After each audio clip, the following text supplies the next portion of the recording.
popcorn where I start the discussion. Want to know some more fun facts? Isn't it awesome to see some of your favorite content creators and favorite people, honestly, that you follow here on this app, be a part of this amazing community called the Nerd Initiative?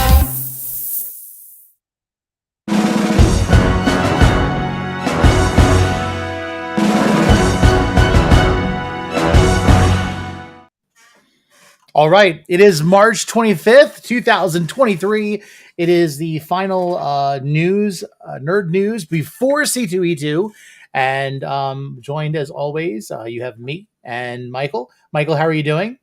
Doing better now. We had some camera problems earlier. That's why we're late, but doing good. Yeah. If we don't have technical difficulties, are we even doing anything right? I mean, that's pretty much how it is. But yeah, there's a lot to talk about this evening, news-wise, as well as like us kind of giving our final thoughts and recommendations for what's coming into C2E2, as there will be a large conglomerate of nerds, not just any nerds, but also Nerd Initiative nerds joining together, and of course we have to thank the organization that kind of like is running the whole thing, that is the Nerd Initiative merch store. And nice. So yes. And in fact, I don't even want to call it the Nerd Initiative merch. It should just be called Nerd merch. I thought you were going to say something like Reed Pop, and I was like, we're thinking Reed Pop right now? Like, is that no, what we're doing? We won't thank Reed Pop for sure until after the convention. But yeah, yes, if it goes well, we'll thank Reed Pop. If not, yes. Yeah. So possibly we'll be thanking Reed Pop for this opportunity. Mind you, Beyond the Maze, it's been less than a year, and we've got a booth at C2E2. We are doing an amazing trivia panel, which Donovan has been so eloquently putting together, and I'm amazed at the level of prizes that are going to be there. Well, that Kevin Feige hat is, mm-hmm. Yeah. I'd be like, I wish can we just pull that out and do something internally for that? Like, yeah, it's like, can we get popsicle sticks as well, and can we answer the questions? Like, are we ruled out because we're part of the panel? Well, are we ruled out because we probably know the answers to the questions ahead of time? But you know, I haven't been paying attention to anything in that channel, so I'm going in blind. If I know it, I know it. But no, it's been fantastic.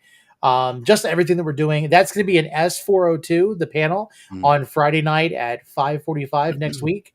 And then you can catch us. Oh, you know what I can do? I didn't even think about this.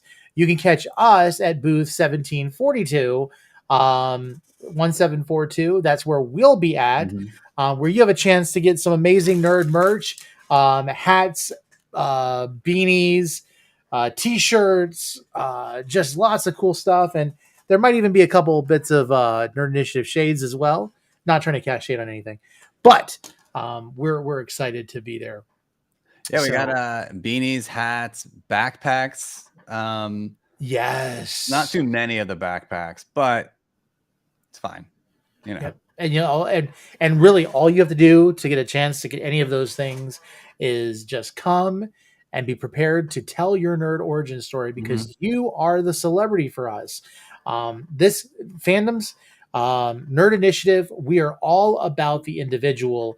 And so it doesn't matter if it's Chris Evans or the guy cosplaying Captain America.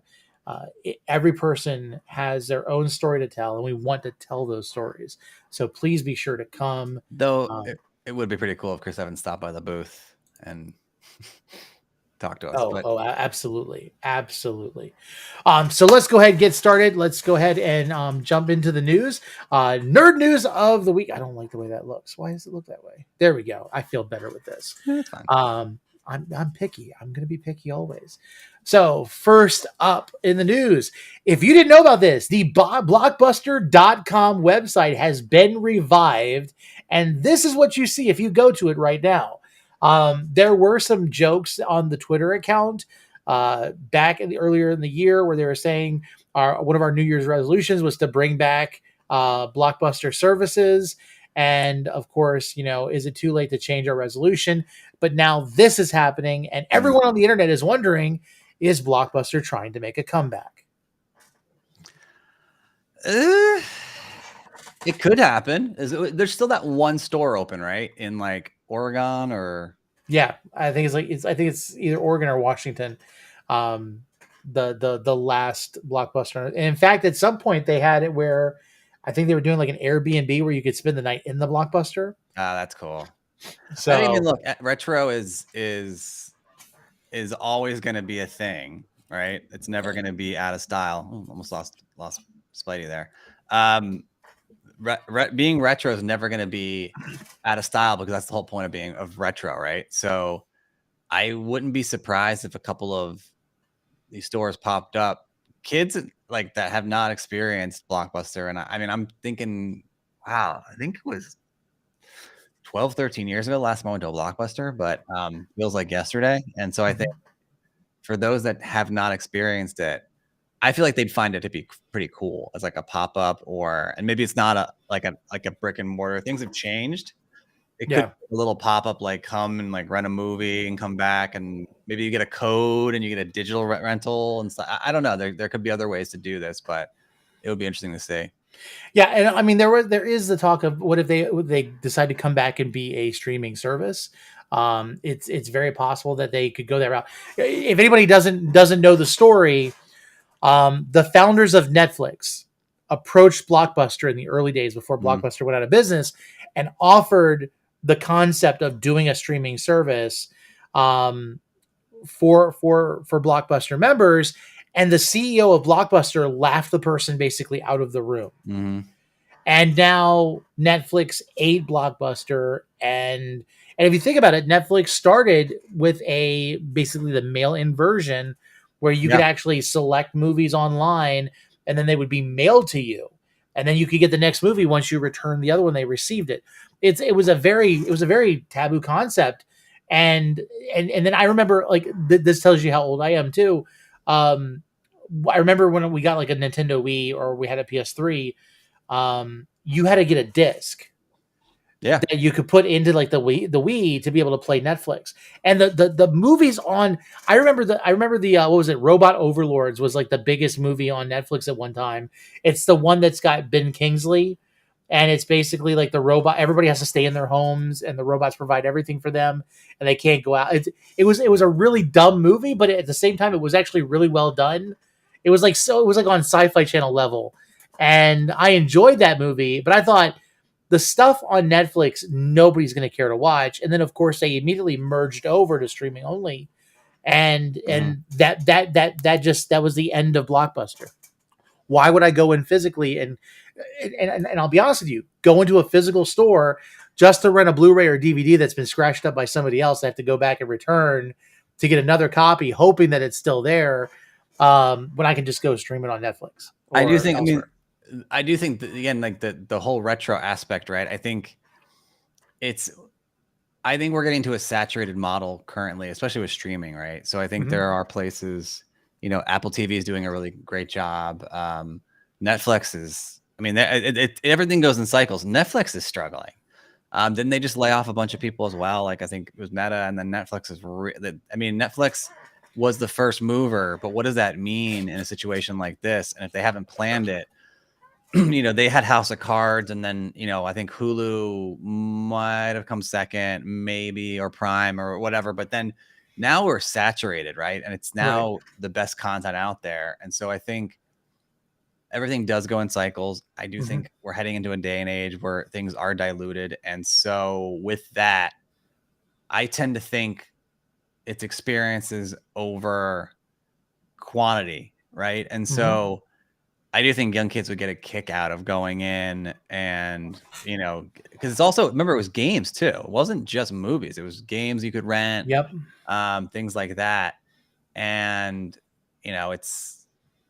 it's interesting because I think if you look at Amazon or if you look at Apple for movies that are out now, there's a decent grace period for the ones that aren't instantly just going to streaming. Wonder Woman 1984 was one of the first ones to, kind of do the theater dual thing, and HBO Max got it. But I think it's like $20 to buy. Now, if you can have some kind of catalyst to pull people in, and then it's like, oh, $4, and you get to go home and watch this movie with, like, again, the bucket of popcorn that's cheaper, and it's got to be about the experience. There has to be something new though, clearly, because I mean, people are gonna be like, what, just there to go get a QR code or a digital download or whatever. There's gonna have to be something that they do, but it would be super cool, and I think blockbusters were incredibly fun. Okay. So my fondest memories were Fridays after school, going to Blockbuster, or even let's go even farther back and show how old I am. Errol's. Errol's was the video club store that I had in my neighborhood until it was bought out by Blockbuster. And you went in, and they always had those.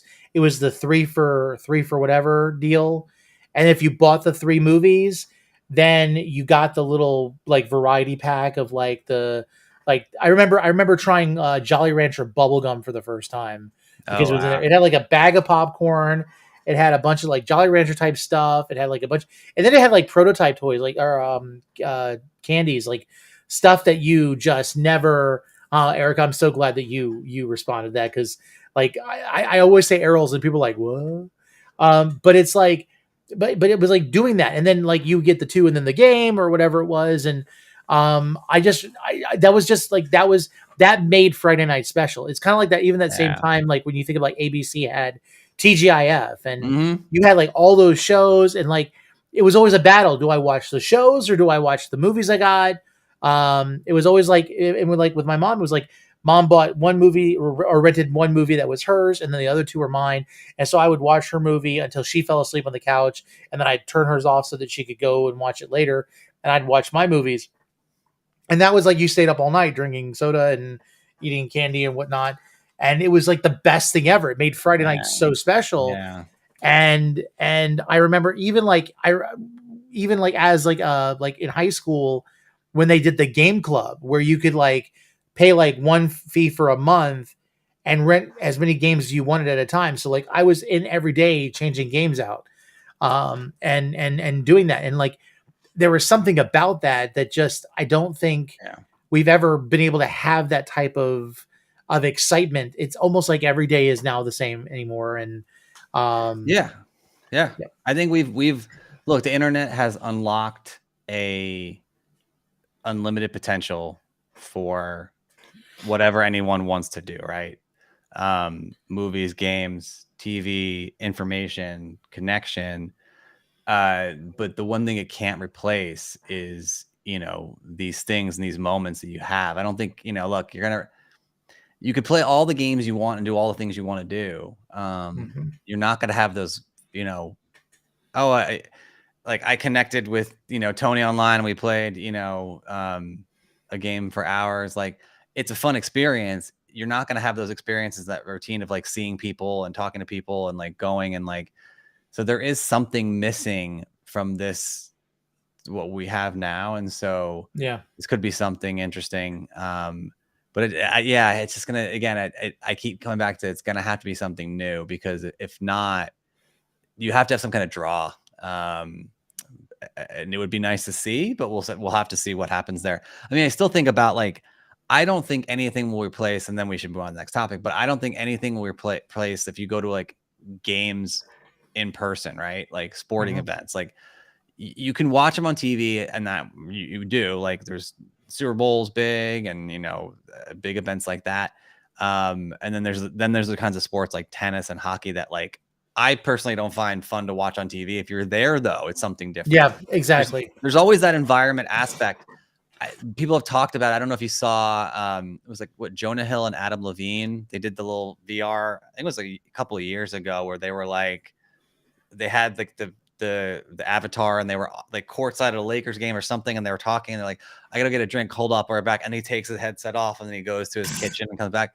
Like, sure, like I'm trying to picture like if you were like to my right now, and I'm like, oh hey, like, I mean, sure, and that's cool. Yeah. But like, we're really in Ready Player One at that point. Like, that's to that aspect, there is. So I have a confession to make. There is something on VR called VR Chat, and what's really funny about it is there are comedy clubs, And so you can actually go in Wow. and you can walk up and grab the mic. And once you grab the mic, everybody can hear you. Wow. And you can actually do like a bit. And I've done that before. And it wasn't good, but it was fun. So and like even if you think about there's a I think it's called Big Screen or something like that. It's actually an experience where you can go into like a theater setting. You everybody rents, like, let's say it's Transformers Rise of the Fallen or something, and you go in and it's a theater, and you can sit in the theater and you can mute everybody else, or you can like talk to the person next to you, throw popcorn at the screen. Like, there's things you can do, but it's the full movie experience playing in front of you while you're there. And like you can like invite people into rooms and do stuff. So I know there was that attempt, and I know with the pandemic it made things a little bit more possible. But yes, I completely agree with you. The in-person experience, I'm a big Boston Red Sox fan. Okay. But I cannot watch it. I cannot watch a game on TV. Yeah, it's like tough. like For certain sports. I listen. I've gone to Baltimore and I've watched Orioles versus the Yankees. I've rooted for the Yankees. I've watched Orioles versus Red Sox. I've rooted for the Red Sox. Pretty much I'll root for anybody against the Orioles. But there's this, it's like it's one of those things where it's like, and I love like razzing people who are Yankees fans for poor decisions. But in all honesty, I don't mind. It doesn't matter who's playing. I love the experience of being in. And in fact, in the 90s, there was even the indoor soccer league. And I had a friend who her husband or her fiance at the time was on the Washington Warthogs. And we would go like to Washington or to DC, to Philadelphia, wherever they were playing that was close by, and watch the games. And it was amazing. And it was just the excitement in the stadium that kind of got that going. So, but moving on, the next one is my favorite news of the week, I think. Yeah, me too. It's so much fun. If you don't know who Ahmed Best is, you may not have been a part of the toxic fandom of the prequel series. Ahmed Best was the actor who played, or at least did the motion caption and voice for Jar Jar Binks. And Jar Jar Binks seems to be the quintessential most hated character, except for maybe Rey Skywalker when she took the name Skywalker. But regardless, the amount of hate that this man had received almost made him end his life. And he made an appearance in The Mandalorian in season 3 as the Jedi Kelleran Beck, the Jedi who saved Grogu. And I think this is a fantastic story of how things can go full circle. And this wasn't the first time he played this Jedi. I didn't know that. There was a game show with kids, and he was the host, and he pulled this character. So they basically have made that, that hosting Jedi now canon to the Star Wars universe, which I think is very fitting for the man. And I'm glad that he was able to get this. I hate anytime that there's this idea that people will hate on an actor because of a character they don't like. Yeah, I mean, look, 100%. I can't agree more. And this is such a great, especially for look, people that don't know fandoms, like as far as not our show, but like fandoms in general. Star Wars is one of the toughest ones around. It's an understatement to say toxic. It can be really, really, really bad. I mean, we saw Moses Ingram with Obi-Wan Kenobi, which I thought was a fantastic show.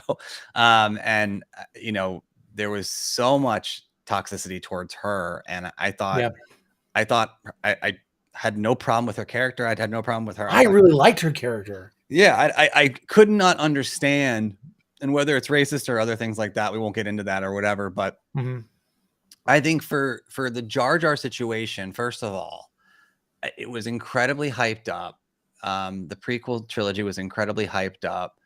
I think it was the biggest thing. And talk about throwback in the late 90s, early 2000s. And to get the amount of hate that he got for playing, again, a fictional character that was CGI, the voice people didn't like. He famously modeled it after, I think it was his Jamaican grandmother or aunt, or he said something like it's crazy, and hopefully it's a sign of how far we've come in 2 decades, because I don't care how much I dislike a person's character, and we've talked about this. Like, if you think back to, again, a movie that I think is easy to slam, but I've had people tell me that they loved it and it got them through tough times, which is great. Like Ben Affleck's Daredevil, but I'm not going to hate Ben Affleck or hate on Ben Affleck or go on social media and attack him because I didn't like his version of Daredevil or whatever. I think that's the only dumb thing in that whole situation, is you going to attack someone because you didn't like their interpretation of a movie or a character or a show. If you don't like it, wait for the next one. Maybe it'll be in line with better what you like. But I don't know where this came from. I think, again, we come back to the internet with this screen culture or whatever, where people feel like the ability to do this. I think this was before the proliferation of the internet. And so, yeah, this is just it's just a full circle, amazing thing to see, and well-deserved. And I follow him on Instagram. I think he jumped like 20,000 followers in a week. It's great to see. He's been posting it. He also is really close friends with Lateef Crowder, who is one of the wouldn't say an extra. He's like an actor on The Mandalorian. He plays one. I mean, you can't tell who they are. They all have helmets on.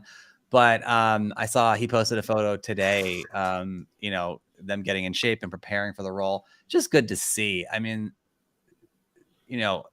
Ahmad never deserved the hate that he got. Nope. He was reading a script, playing a character. Shame on you to everyone out there. And I mean this, like, I'm not going to curse or whatever, but like, seriously, shame on you for like judging someone for a craft and an interpretation of things. And that's all I can say is, like, people need to do better. And this was a really great, I had no idea it was him. And it's so funny. I saw the character, like, the character was like great. It was a great episode. I mean, Mandalorian's great. And then I just was scrolling through Instagram and I saw him post it and I was like, oh my God, it was, and I even commented, he has no idea who I am. And I was like, it was you? I'm like, that's amazing. Like, it was just a really good surprise to see. And so this is nice to see. And this is what we need to see more of. And hats off and kudos to Lucasfilm and and Disney for making this happen. It's really, really great. So best news of the week by far. Oh, absolutely. And I think what's really interesting, and it's something that we, Derek said it best, the Paperweight Entertainment. He did get some hate online for appearing on The Mandalorian. And here's where I say with this, and I put this up here for specifically. It's like this: how dare you use him when you couldn't read my mind to pick up on what I wanted to happen, because I'm more important and I'm smarter than you guys who have put in all of this time and effort to make this film and, make this show and do this. And it's really sad that people are like that. But again, for those people who are hating him online, and for those of you who are upset because, Killer and Beck is the one that you got saving Grogu, guess what? The show wasn't made for you then. It's unfortunate. Yeah. It's made for fans, real fans that are excited about the properties and aren't going to try to gatekeep. I'm going to say it that way. Yeah. If I have to gatekeep the gatekeepers, then, so. And it was what I haven't seen the chatter online. I'm guessing they wanted Mace Windu to be the one that saved Grogu. I'm guessing. Probably. But you know what? If we get him, I want it to be something a little bit more than him just saving Grogu. Come on. I mean, seriously.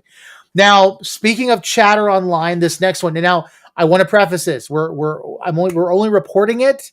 We are not casting judgment or choosing a side, and I think that's important because we're not involved in it. And so it's our job to give you the news, but at the same time, we don't decide what's really happening.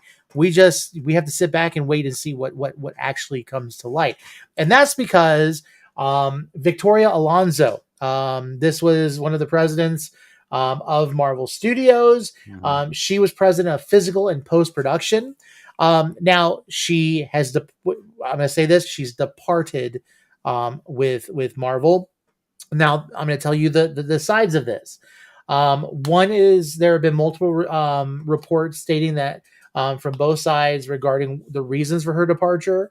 One side has reported, and there are some people that have reported that she contributed to a toxic work environment when it came to the VFX work, and some of the complaints that have been going on about poorly done VFX and everything else was a result from her. That has not been confirmed. It has mostly been denied by her legal team. There was also a statement that came out from the lawyer of Alonso stating that her termination was due to refusing to do something that she believed was reprehensible. Then we also had from the other side that she was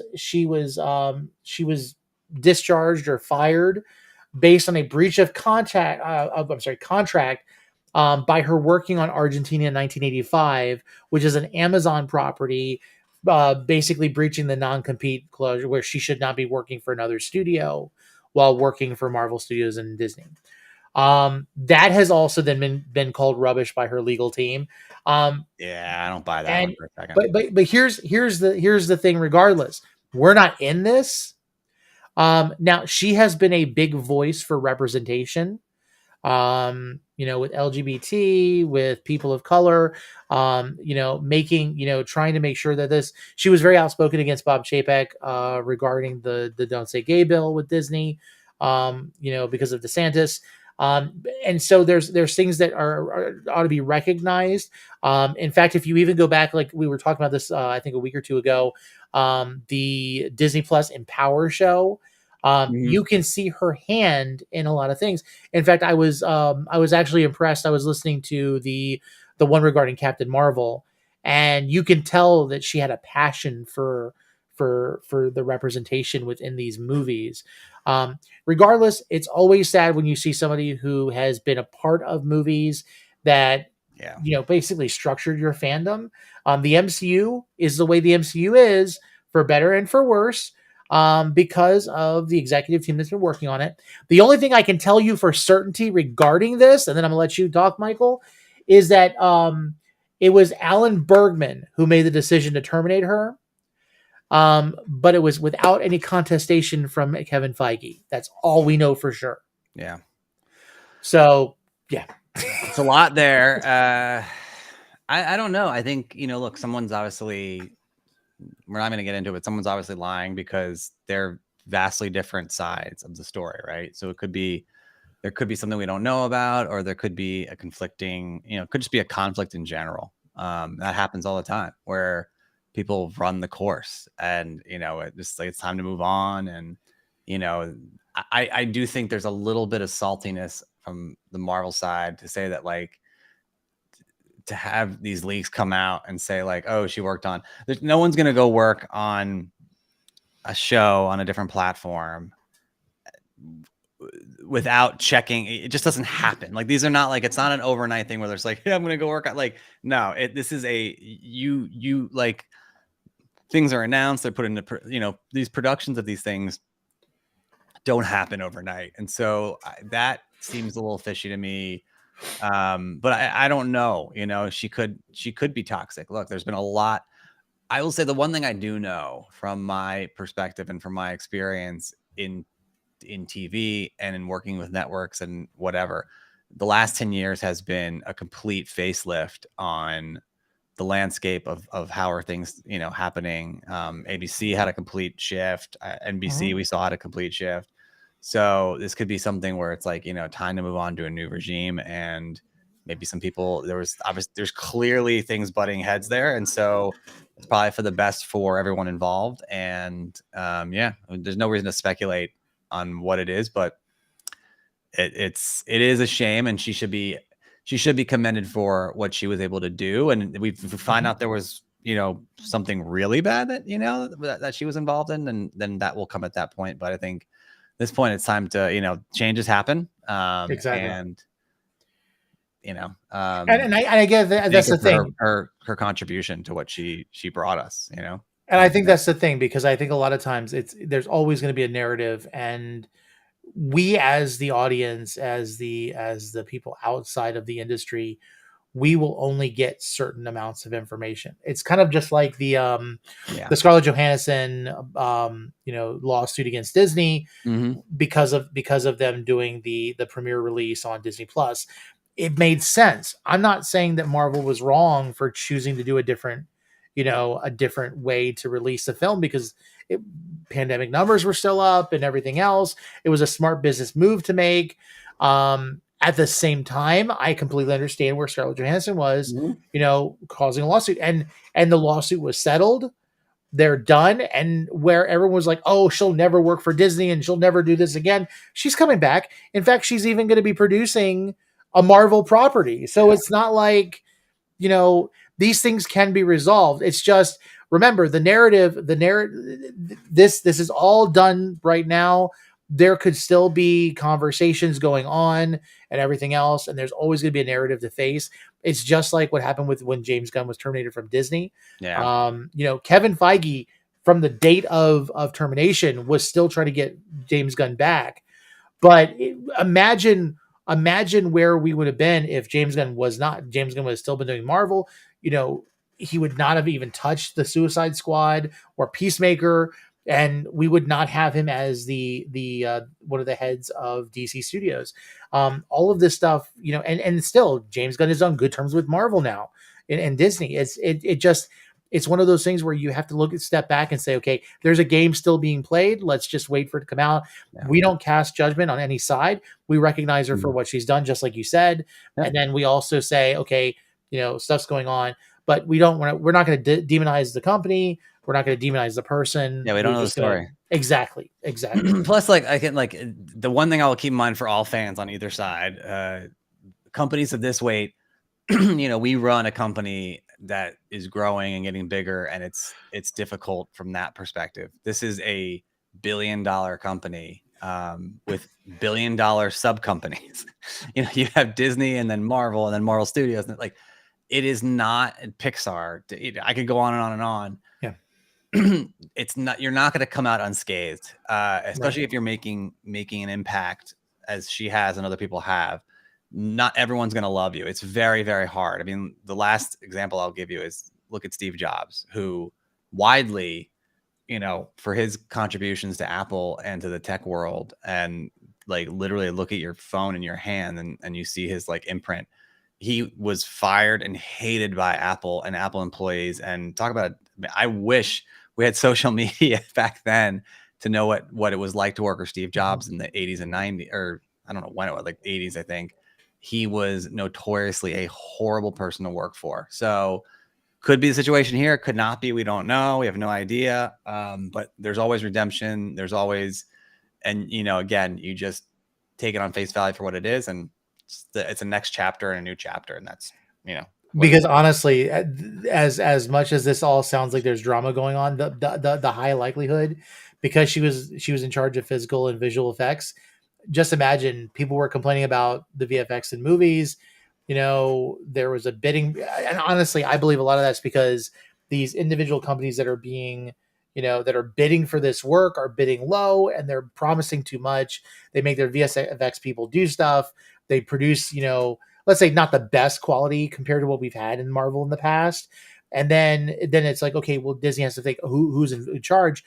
Oh, she's the one in charge of this stuff. It could have easily been just a decision of let's move on with somebody else, and let's try to get a new regime in it. And it could be that simple. So it's one of those things where you just have to kind of stem back and just say, yeah, they're doing a lot of deep fake stuff that we saw. James Earl Jones is allegedly, Vader is going to be Carrot continued on. Mark Hamill, we in was it Mandalorian or Boba Fett? I get them mixed up at this point, but I think they did too. So if she's saying reprehensible, that could be what she's talking about, but we don't know. Again, it's another thing. We have no idea. All we know is disagreements, don't agree, not in the same path, and you have to part ways. And she will land on her feet, like you said. She's already got Amazon Prime situations going on. She will be fine. She's a very talented, experienced, dynamic person. And it doesn't mean we won't see her in something in the future with Disney and Marvel. It just, this is the nature of things. But were you gonna say this is the way? This is the way? Different group. But okay, so from one thing to another, let's talk about this real quick and let's get it done with. Speaking of drama, yeah. Zach Levi posted something today. I have not watched it. I don't know if he's joking around or not joking around. Also, by the way, great makeup and stuff. He's got in real life, he's a salt and pepper god. It's funny. Like I was very surprised to see him on social media. He looks completely different. He is a very distinguished salt and pepper gentleman. And so this is excellent. But yeah, sorry, go ahead.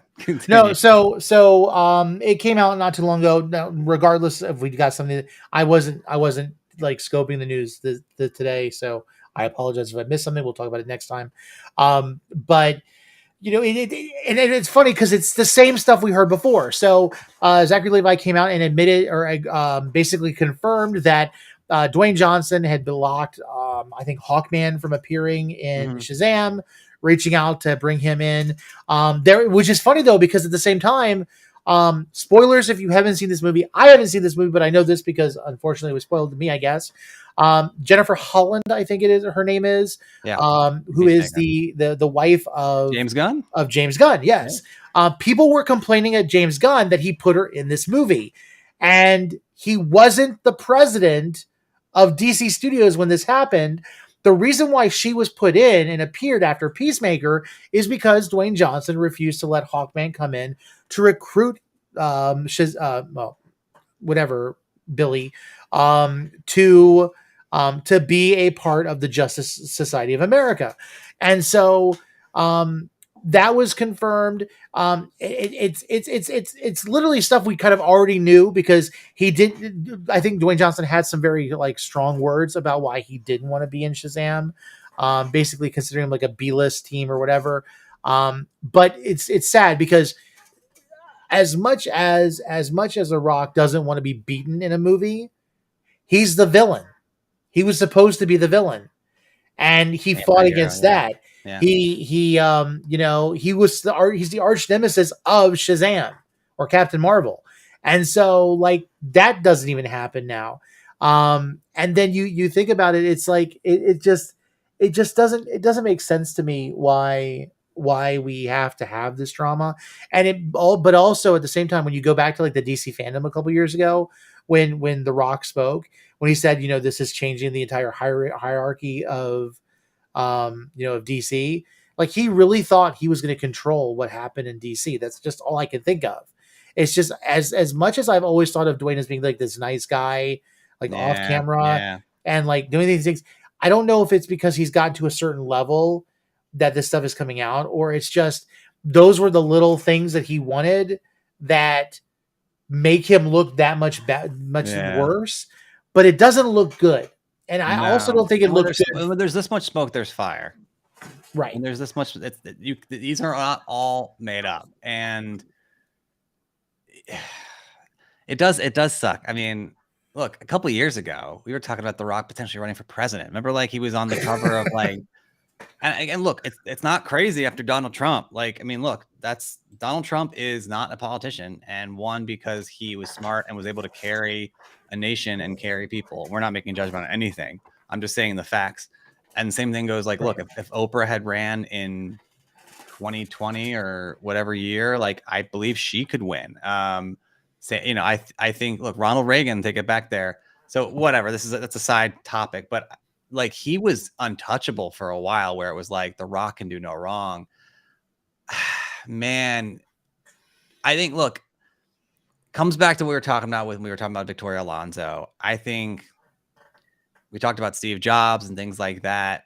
It feels similar to me of that. Like, I don't think he's a bad person at all.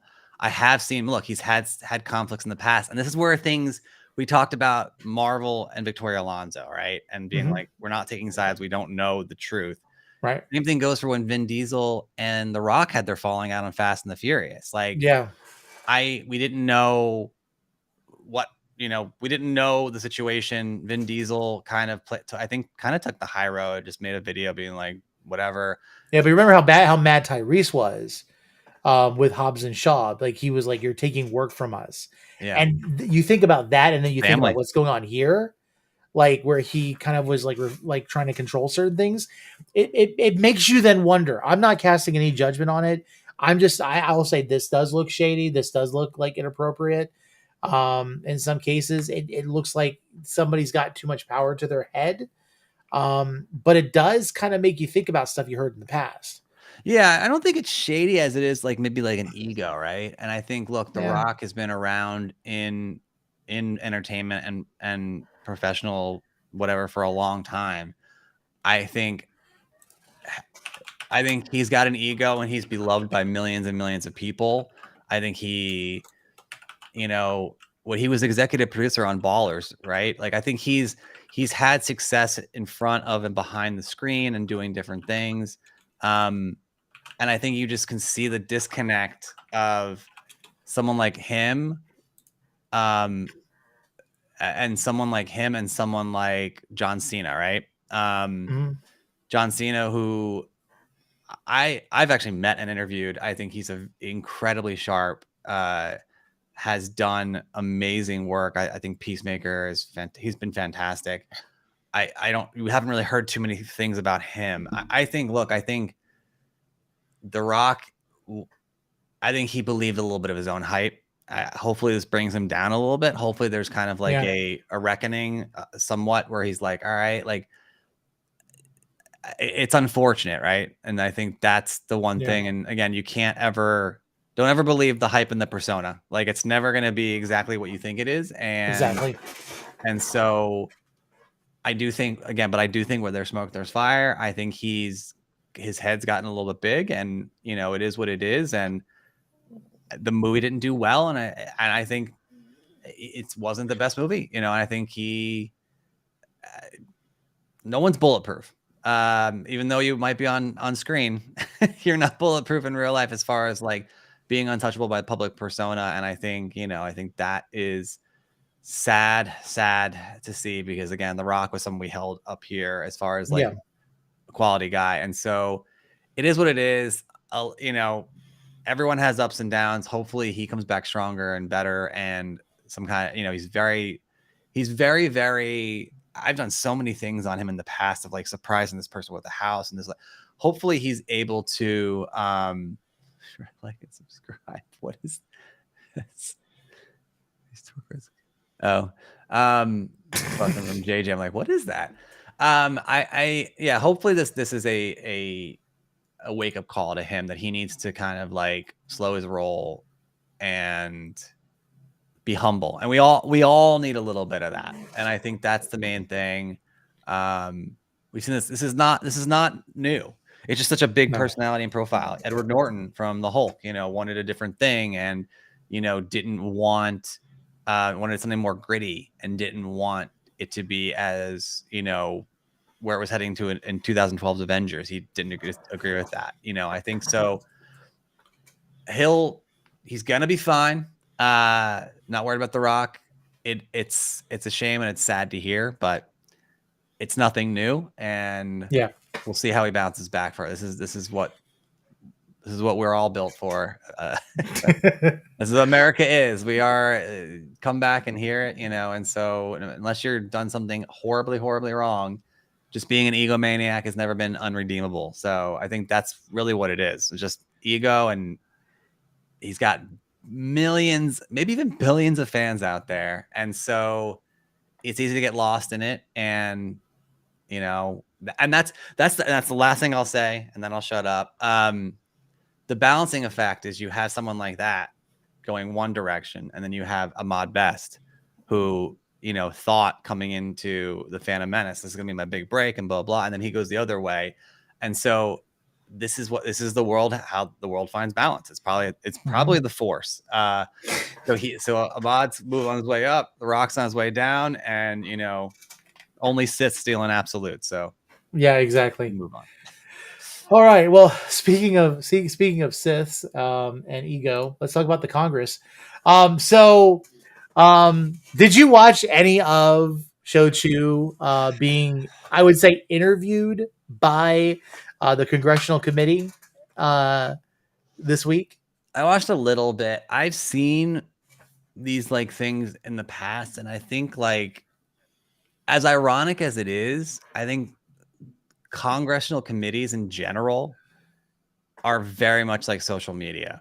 Depending on what side you stand on, you will either really love what's happening, where they call out people, whether it be I want to say like, oh, this is bad. So we got really bad breaking news. Jonathan Majors was arrested.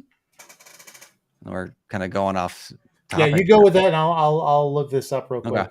I think these kinds of things. Look, we've all seen the clips, whether it's true stories or documentaries or whatever, where someone goes off, and I watch a lot of American Greed. So we'll have like something like I'm trying to think of a name that we've seen, but like Congress just come down on someone that's just run a Ponzi scheme or done this or whatever, or I don't think WeWork, but something like WeWork or whatever, and everyone's like, yeah, like down with monopolies and this and that. And I think after all the data stuff, we had Zuckerberg was there and whatever. But then I think if you also look at the other end, there's, again, depending on what aisle you stand in, you can watch these things and be like, it's cringy. And apparently this was, I didn't watch too much of it, but apparently this was very cringy. And these are politicians, and the agenda is something that is hard to watch, because I still don't fully understand the hatred behind TikTok. I know it comes from China. I know there's fears of, firmware and that kind of a thing. And obviously we're in a new era where we haven't seen, what was it? The 2016 election, they said there was a lot of was it like Russian involvement in Facebook and social media and getting, and so I look, I understand the fears there, but it's also, this is not the only platform that should be approached. It should be, if you're going to approach social media and things like this, you should approach everything.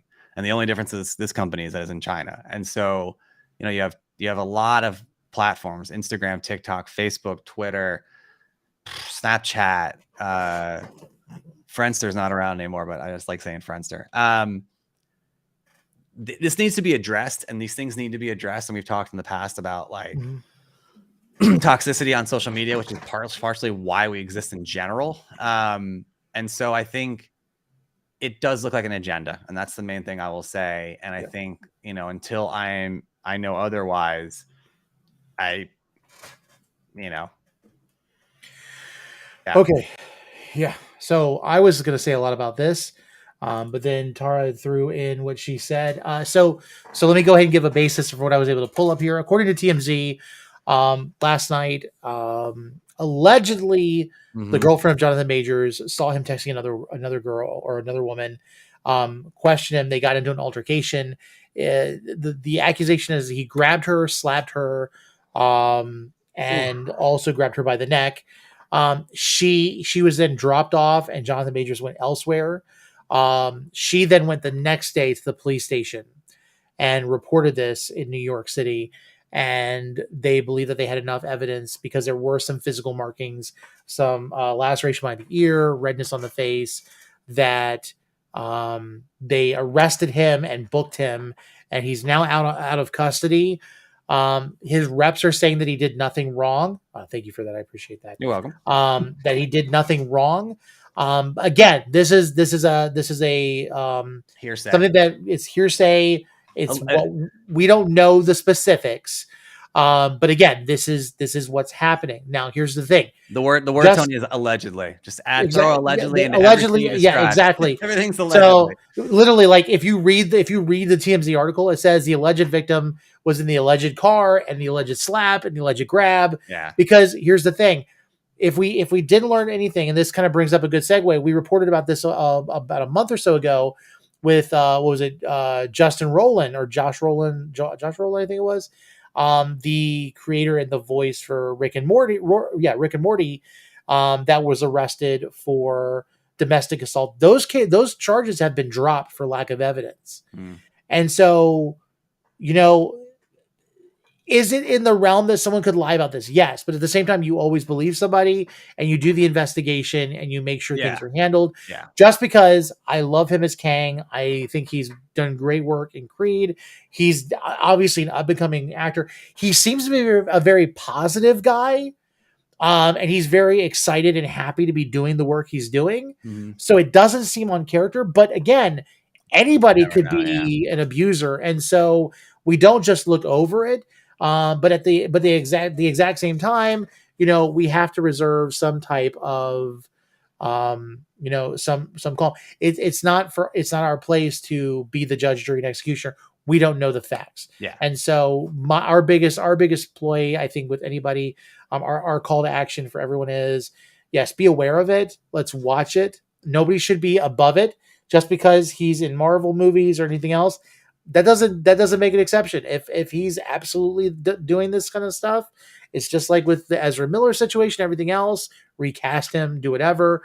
But let's wait until we get all the facts 1st. Mhm. So I could not agree more. And that's where it is. And like I said, alleged is the main thing. I think we don't know the situation. We don't know the exact details. You know, all we know is what TMZ's reporting. I would be more interested to see what other outlets come out, even though, you know, does that matter? I don't know. We'll find out if there's more details. I think that from covering stuff like this, I think the most important thing, or the next most important thing, is going to be when he speaks. If he says anything, he comes out and makes a statement. The thing after that, and why I pulled this up earlier, is going to be to see how people like Michael B. Jordan react, right? Michael B. Jordan, another guy who could not have a better reputation, is a great, for all intents and purposes, I met him once, but great human being, does great work behind the camera producing, and is just a, you know, he's grown up in the industry. He, you know, so I think that's what we've seen it in the past. I think I'm not bringing in other people for any reasons right now.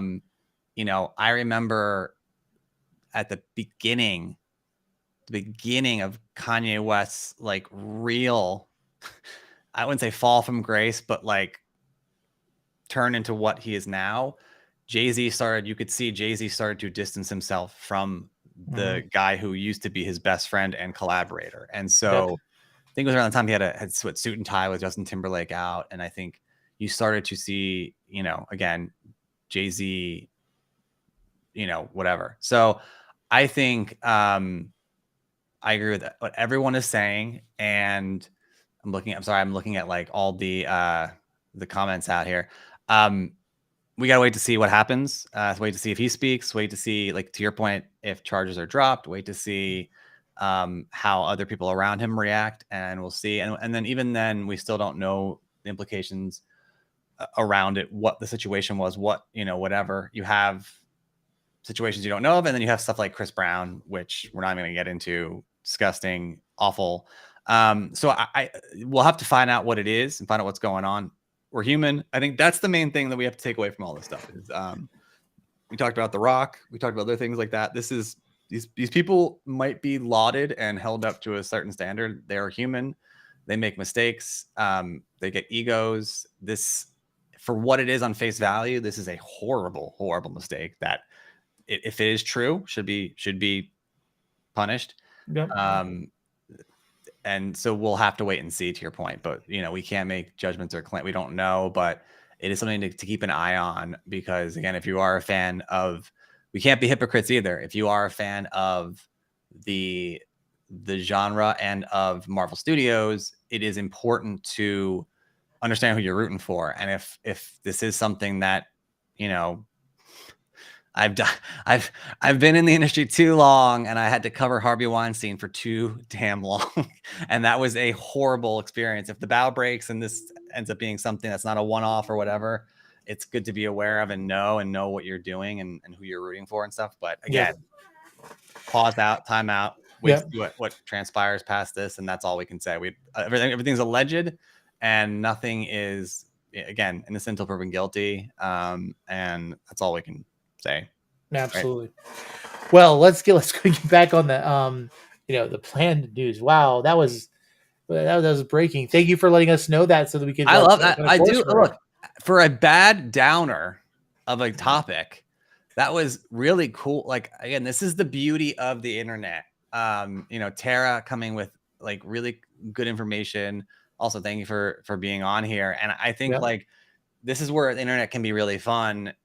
That's not fun, but it can be like collaborative in the sense that people, it's people are with you. I think, I don't know. I'm no, it's like literally you're talking about, Shou Chow and I'm in here looking this up, and then as I'm talking about it, you're getting things pulled up. I mean, that's how it all works together. Is you know, we if you guys don't know, we're reading the chat as we're going along. Yeah. So you guys are involved, and we try to pull you guys in as much as we can because we value what you're saying. The beautiful thing about this, not Jonathan Majors and that news, but the beautiful thing about this with the internet and what we're doing and being, live hosting news on YouTube is the interaction and the ability to collaborate. If you go back to I've done TV, I've done like live hits and whatnot. Like it's a producer, it's a one-way stream, and that's it. You're doing your plan. You don't, and sometimes for good reason, you don't get feedback in the moment, except for your producer being like, "Hey, Rothman, shut up and move on to the next topic." You don't get that. I think the beauty of this is being able to share and communicate and chat. That is peak like web culture. That is what makes this thing amazing. And I'm not a big gamer, but I'm, same thing where you're like with friends, you're able to be at home and do stuff like this and connect and collaborate. So I'm just taking it back about what transpired, because I think it just shows, again, for a bad topic and a bad news segment, but it shows the beauty of what this can be. And that's what I love to lean into, is like the collaboration and connection and feedback from people. And Tara's like in the Discord. It's like, sorry, I had to throw you guys off. No, you didn't. No, you did not throw us off. You just threw us for a loop because we just found out something. Like we got to report something in time, so we won't be like on our phones like, oh no, we didn't report this because we didn't know about it. No, by all means, if you guys like learn of something that's immediately going on, we'll figure it out as we're going. That's the great part about two of us. Michael can talk long enough that I can research anything I need to, and vice versa. So. By all means, please be willing to do that. So let's go ahead and move forward. You guys are amazing. But sad news as well. I feel like all we're doing is the sad news. Yesterday, Ash Ketchum made his last appearance in a Pokemon series. The last episode of Ash Ketchum aired yesterday in Japan. I don't believe we've gotten. We're yet to see the episode. They usually they'll do subs and they'll do dubbing. But Ash Ketchum's story has come to an end. It's really sad because I know I have met and I kind of know of through friends the first actress who did the voiceover for Ash Ketchum at the beginning in the 90s. Well, Veronica Taylor. So. For those who don't, I'm just interrupting to get like a take from you. From those who don't know, much like your smaller your little Jewish friend over here in Hoboken, New Jersey. For those that don't know Pokemon, who is Ash Ketchum, and tell us about is it a boy or a girl? It's a boy, but he's always been dubbed in the United States by women. It's always been females doing it. Yeah. So, in fact, I think in the Japanese anime, it's also been a few. They always get the better like kids' voices and stuff. Ash Ketchum is the basically the first person we ever encounter in the stories, whether it's in the comic books or anything else, or at least as far as I remember. We basically discovered the world of Pokemon through Ash Ketchum. That's cool. He was the character you kind of like could play as in the games at some points, and you have Ash. He's excited. He's going to go off as a kid to be the basically the champion Pokemon trainer. He has to catch his first Pokemon. He meets Professor Oak. He's given his Pokedex. He's told to go out, discover new Pokemon. And it's always been fun because if you don't know anything about Pokemon, what's really fun is literally like everywhere you go in the like I always thought it was funny, like the nurses are all the same nurse, but it's actually they're all related to each other. Like they're like I don't know how many of them are there, but they're like identical twins, but they have different names.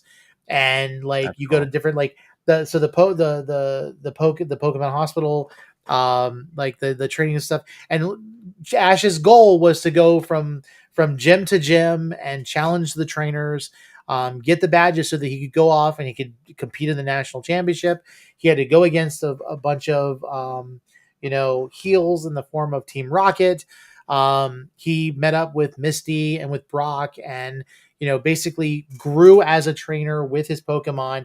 And what was something different about Ash was that his Pikachu, he didn't keep in a Pokeball, and so like all of them were kept in these Pokeballs. They're supposed to be trained over time.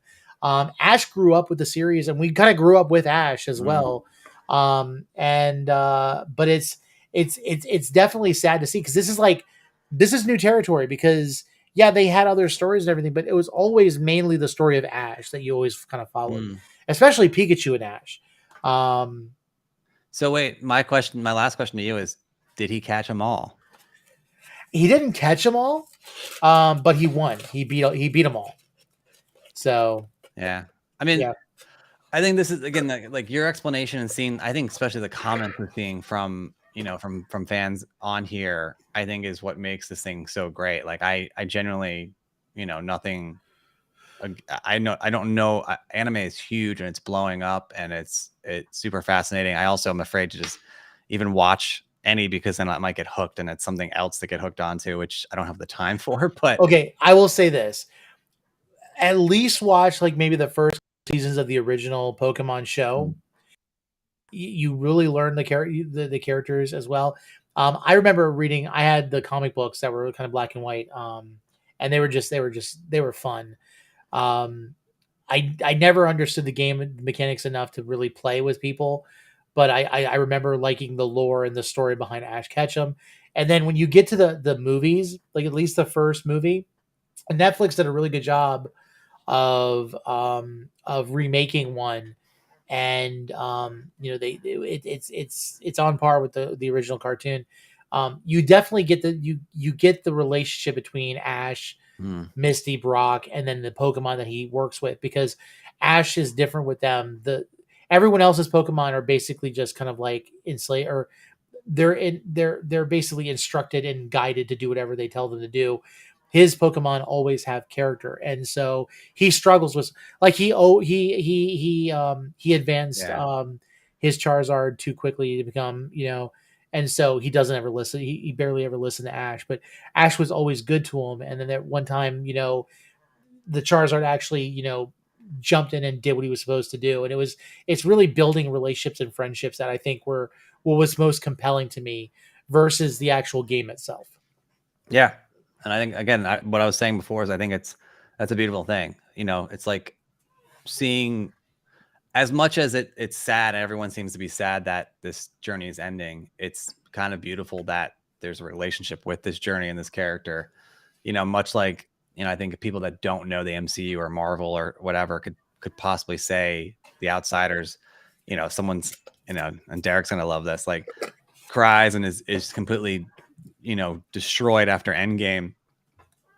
It's a similar bond. That's the beauty of art. And so again, I think that's what makes this special, is even though I don't know much about it, hearing these testimonials from people and their connections to it, it's great. That's all I can say. It's fantastic. And it's something that, we all should have a connection to at some point with something like that. So, yeah. Yeah. Well, it's just fun. I'm glad you asked that question, though. It's one of those things where I had to stop and think about it. Like, I've been hearing the news about Ash's story being over with, and it really hasn't been something that I've resonated with, because I've been a casual, like, observer and fan of the series. And you just asking that question of coming in not knowing anything and saying, what is it about Ash or whatever, kind of helped set it in. So thanks for hurting my feelings by making me reminisce a little bit. But speaking of hurt feelings, reminiscing too much, things that just don't seem to end. It's the best way I can segue to this. But I guess in a good point, Zack Snyder just doesn't seem to give up the DCEU, which is fine. So let's kind of the reason, like you're getting to the reason for this is nice and beautiful. Like, but yeah. So just when you thought we were basically getting to the end of the DCEU, Zack Snyder went ahead and put out a whole bunch of cryptic messages online. kind of like leading to this concept of something kind of happening. And what it ended up being was actually a fundraiser, kind of like a 3-day festival. Some people are calling it like SnyderCon, I guess. Mhm. Yeah. But basically, for the AFSP, or the American Foundation of Suicide Prevention, Zack Snyder basically is doing a 3-day event that's going over I guess, the trilogy, Man of Steel, Batman v Superman, Dawn of Justice, and then the Zack Snyder Justice League. And the whole idea is to raise awareness and raise money for suicide prevention, to which the day after that this was announced yesterday, they were sold out for this 3-day convention, and they raised well over $1 million for the AFSP, which is fantastic. Yeah. It was a great reason. And if you don't know the understanding, the background behind that, I was just going to ask to tell people. Yeah. Yeah. So Zack Snyder was filming the Justice League. He was doing all this stuff. And the reason why Joss Whedon took over and we got the mess of a Justice League movie that we did was because Zack Snyder's daughter committed suicide, and being overwhelmed with this. Obviously, any parent, you stop what you're doing and you have to go grieve. And I think that was the best decision for him and his wife, because they were both working on the Justice League at the time. She's his producing partner. They're hand in hand in a lot of work they do. If you watch the credits, like I'm trying to think of her first name, but yeah, Zack Snyder's wife is always prevalent on his projects. Yeah, and they're a team. And the Justice League that they had done up to that point was basically scrapped, and there was a ton of reshoots, and Joss Whedon completely undid. And even if you watched Dawn of Justice and you saw Steppenwolf in there, you could see how different the character was from Dawn of Justice to Justice League. And it was not the vision that Zack Snyder had. I will say I do believe that the Zack Snyder cut is better than the original. It's way too long. Too much slow motion, but if you speed up that, it's pretty much the normal length of a movie. And it's still got that, and I think I appreciated a lot of the parts better for it. Still not my favorite superhero film of all time. Like I feel like this series, kind of this extended universe, kind of limped along. But for him to be able to do this, to be able to kind of cut off and say, I'm done, basically thank the fans, because the people who rallied for this movie to be remade, Zack Snyder's Justice League, were obviously going to rally toward this con, and they represented. And if for anything other than them getting the movie that they were asking for years, being able to raise some money to kind of like help kind of mend those wounds for Zack Snyder and his wife, it's very touching. And I was dreading all of the lead up to what the announcement was, and then when I found out what it was, I was like, oh, okay, that's great. And then when I found out how it resulted in like the over $1 million, I was very satisfied. I was very pleased and very happy for them. Yeah, I think. Look, I from the art, there's obviously art and then real life. The art, I think Zack Snyder has a very specific vision of what he wants to make. A lot of his movies, beautifully done, beautifully shot. Excuse me, beautifully done, beautifully shot. Again, to your point, way too long. I mean, there's a Dawn of Justice cut that's 3 hours long as well. It's a lot better than the Oh yeah, the ultimate cut. Yes. Yeah.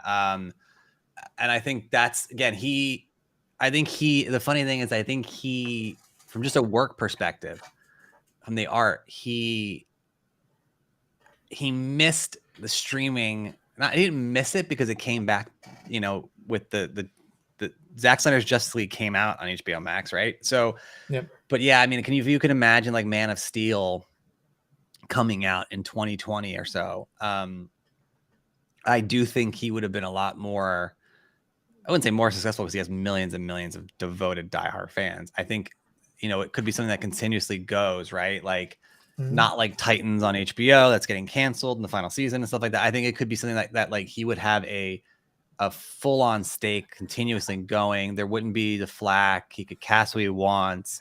You know, I think he's had problems like in the past. Again, like I've said it before. So again, Ben Affleck did not want to play Batman. He was so over the hype behind it and everything. And then it's happened to what happened to Ray Fisher with Joss Whedon. You know, all these different things in a very self-controlled, artistic environment where he can control who he wants to cast. You know, for all intents and purposes, everyone who's worked with him has had a great experience. He's, you know, he just has a very specific vision, and it's, you know, either you like it or you don't. It's like a Tarantino or a Scorsese.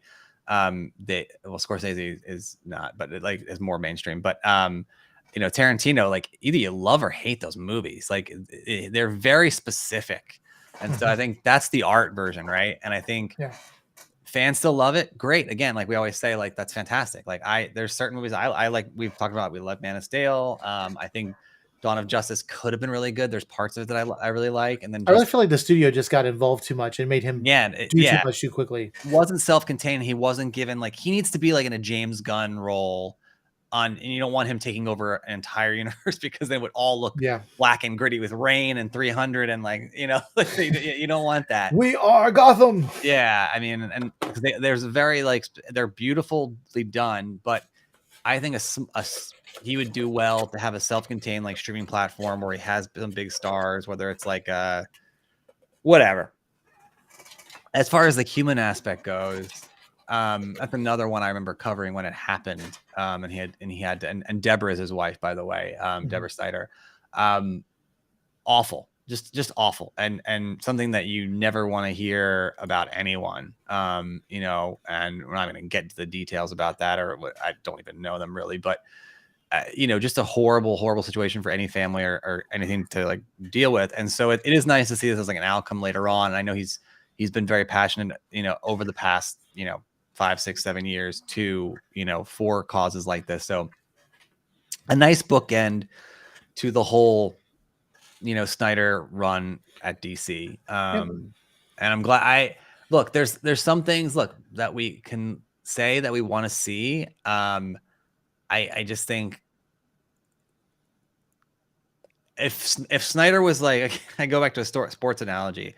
If Snyder was like a coach who had just been, you know, fired or pushed out or of some school, the school of DCE or whatever, I think he would say like, look, I want you to give your full support and hope to James Gunn and Safran and watch that world build and put together.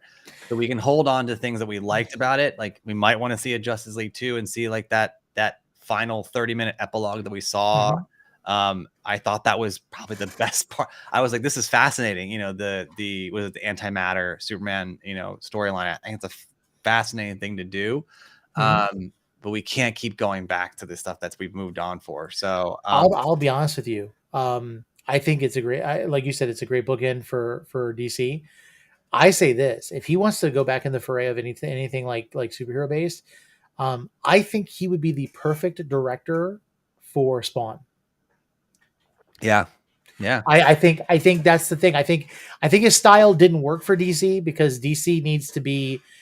When I think of DC, I think of primary colors. I think of like the red, white, and blue. You have when you look at DC, like Marvel's world was always kind of like it had the different shades. There was always like the gray areas with the different characters. With Marvel or with DC, it was always very these characters had very specific like modes of operandi. It was, you know, Batman was the character of justice. It was always about defending the city. Superman is, you know, this inalienable, uncorruptible alien force that is willing to, you know, put the needs of others above himself. And there's like these uncompromisable standards that they've had. I don't think it fit well with Snyder's vision, but when you think of characters like Spawn, Spawn in himself is a questionable, unlikable, likable, not, you know, like very, very compromising character. And I think with his 300 style and things like that, that would work perfectly. Yeah, and then think about it from this perspective too. I think he'd love to work with McFarlane. I mean, those are two guys who like to be involved in everything. I think they would probably get along really well. I could see that working. or even like, hey, I'm throwing out another random one out there, a live action Invincible series. That's pretty. I actually really like the Amazon series, and it's a very interesting and unique and but also very gritty take. Right. So, yeah, I mean, look, Zack Snyder's never gonna have problems finding a job. The guy is an accomplished, and like I said, he is one of those guys. You know, he loves, and this is another thing too. Whether you like or dislike Snyder and his what he's made, you have to respect the fact that he loves what he does. Absolutely loves what he does. So much so that he lives it. And I remember when they were teasing, Dawn of Justice, like he's that quintessential filmmaker using the Leica to take photos of Ben Affleck in the suit and posting those on his social media and making these beautiful, he is everything you could think of as like an artist and filmmaker. He is living his dream. He loves what he does. And if you don't respect that, then that's on you. I respect that. And I think that whether you like some of his stuff or not, you have to appreciate the joy he's getting out of it. And, he's going to continue to work for as long as he wants to, and do different things. And what is he doing now, actually? Has he been taking time off still, or? He's been preparing for SnyderCon. Well, I mean, again, like as far as like new. Well, I think he's totally doing like a. Wasn't he doing like he's been in talks about doing an Army of the Dead sequel? That could be interesting. Because he did that for Netflix, and then I think there's a sequel that they're in talks about. I think that was something that was just being mentioned not too long ago. Do me a favor. We're near the end of the episode. I'm going to go ahead and let you be solo for a few moments. I want you to talk about what we're doing at C2E2. Okay. I'm looking at this. Cool. Yeah. So we are less than a week away from C2E2. So anybody out there in Chicago, please stop by, say what's up, talk to us. We are going to have a booth. Let me pull that up. 1742. So that will be, we are going to have a full booth set with, I usually have this behind me, the banner that says Create Without Fear, that has been shipped out to C2E2 with other display items. And what we will be doing there is essentially, like Tony said earlier in the episode, we want to get your story. You guys are our subjects. You guys are the people we want to hear from and talk to and hear about what you're into. That is our main goal of going there, is connecting with people, connecting with other fans, and hearing your story and hearing what you have to say, what you're excited about, what you love, what you don't love. And that's what we want to focus on. So that's one thing. Friday also, the booth will be all day Friday, Saturday, and Sunday.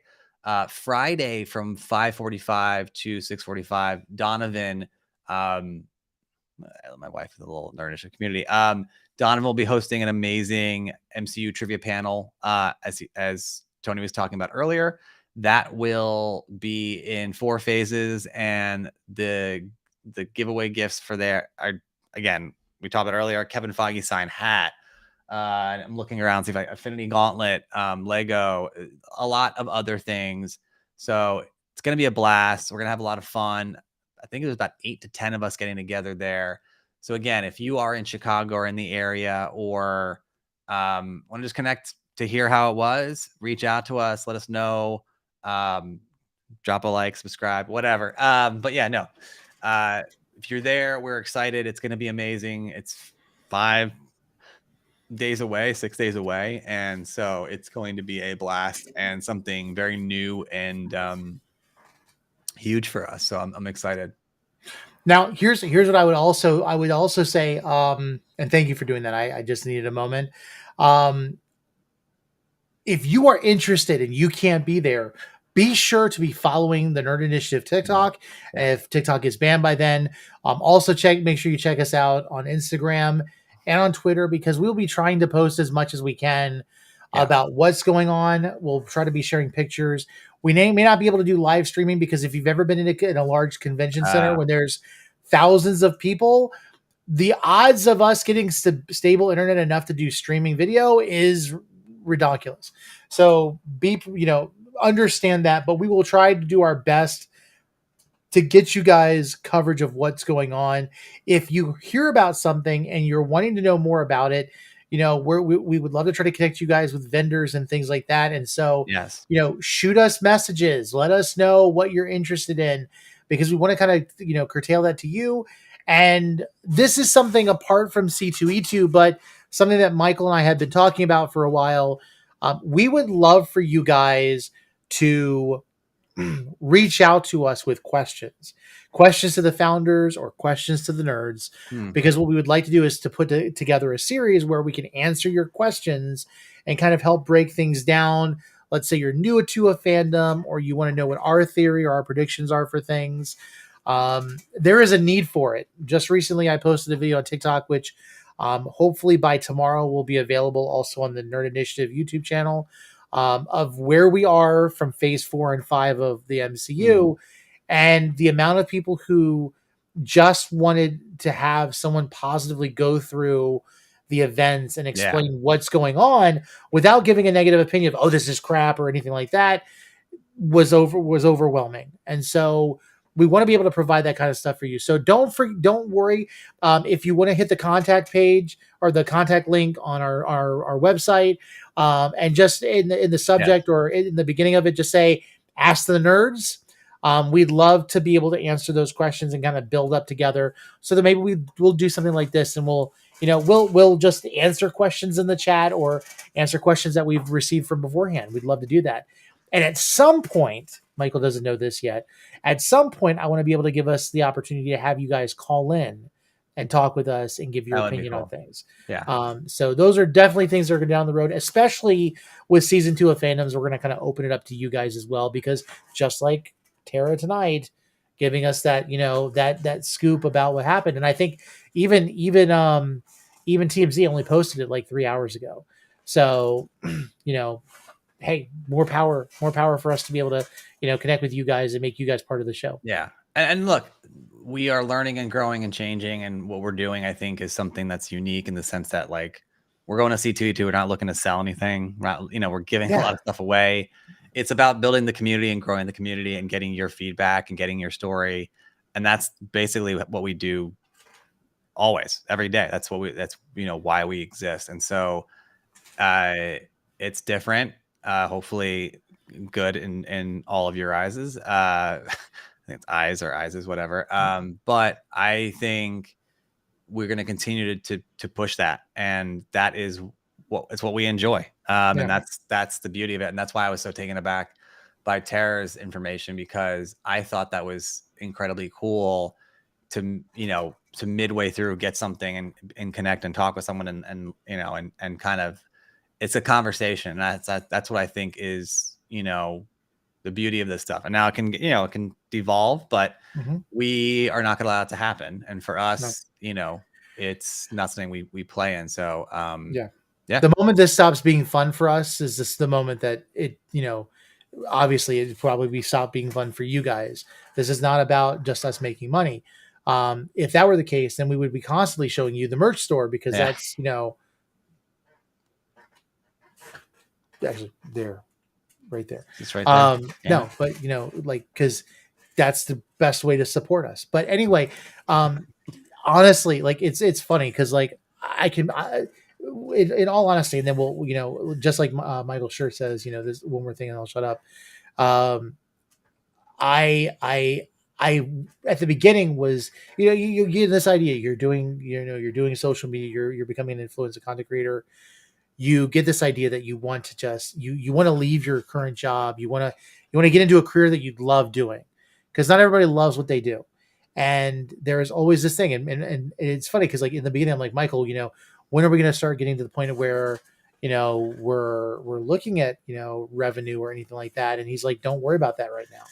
Let's just build the community. And I will tell you, it's the greatest advice I've ever received, is just, don't worry about down the road. Worry about making the best thing now.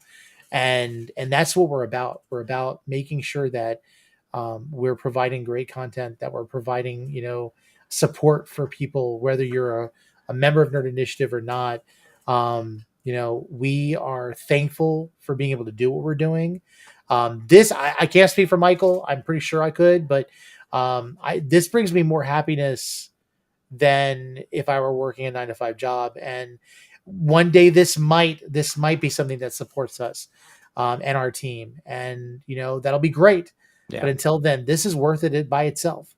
Yeah, so it's what you get out of it, right? And so for us, it is again the community, doing what we love, talking about what we love, connecting with people, and that's the reward in itself, And so that's our agenda, is to connect with you guys, have a blast, meet with people, have fun. That's our top goal. So yeah. Well, with that said, we're ready to sign off, and we won't see you until C2E2. So, any parting words, Michael? No, just the same as before. If you're in the area, stop by, say hi. If not, continue. Again, reach out to us, subscribe, but also ask questions. Connect with us. Shoot us an email. Whatever. And that's what we live for. So yeah. And just be remembered, we were reminded, we will not have a Phantoms episode this coming week. This will be our hiatus week, as we are in C2E2, but we will be sure to come back in full force 2 weeks for Nerd Initiative, for the Nerd News, and then the week after that for the next episode of Fandoms season 2. So with that said, have a wonderful night. Thank you so much for joining us. We hope we've shared some insight on what's been going on this week, and we'll see you in the future.